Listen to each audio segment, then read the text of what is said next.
the mysterious village that rebuilt itself after a single storm.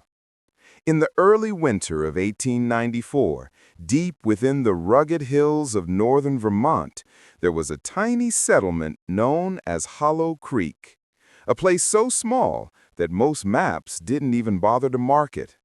Only 42 people lived there, surrounded by frozen forests, wooden cabins, and a river that locals believed carried more stories than water. Life in Hollow Creek was quiet, simple, and painfully fragile. Winters were harsh, food ran low, and hope was often the most valuable thing people shared.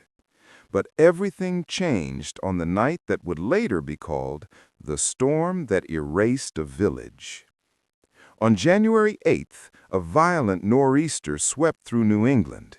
The winds roared like wild animals, snow piled higher than rooftops, trees snapped like matchsticks, and in one catastrophic moment, the entire village of Hollow Creek was buried. Cabins crushed, livestock lost, and families scattered across the frozen valley. For most places, this would have been the end. In the 1800s, small towns often disappeared after a single disaster. But Hollow Creek was different. The survivors, just 19 villagers, refused to surrender.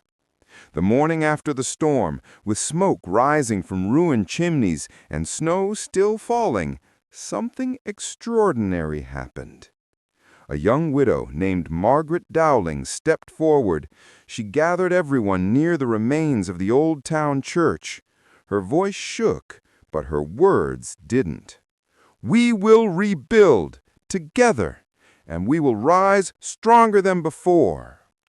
What followed became one of the most remarkable rebuilding efforts in early American frontier history.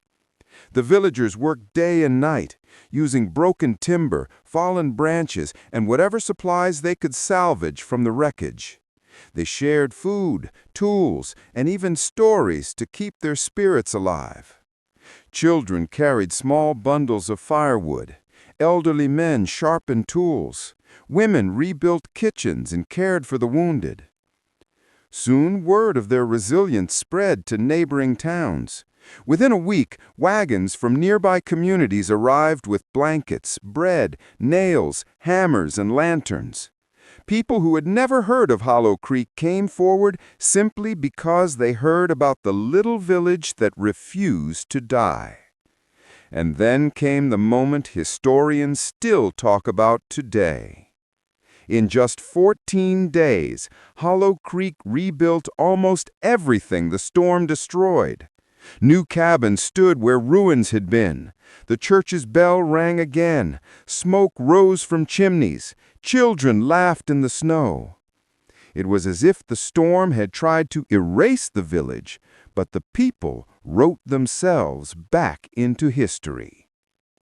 Today, only a few foundations remain, hidden under moss and pine needles.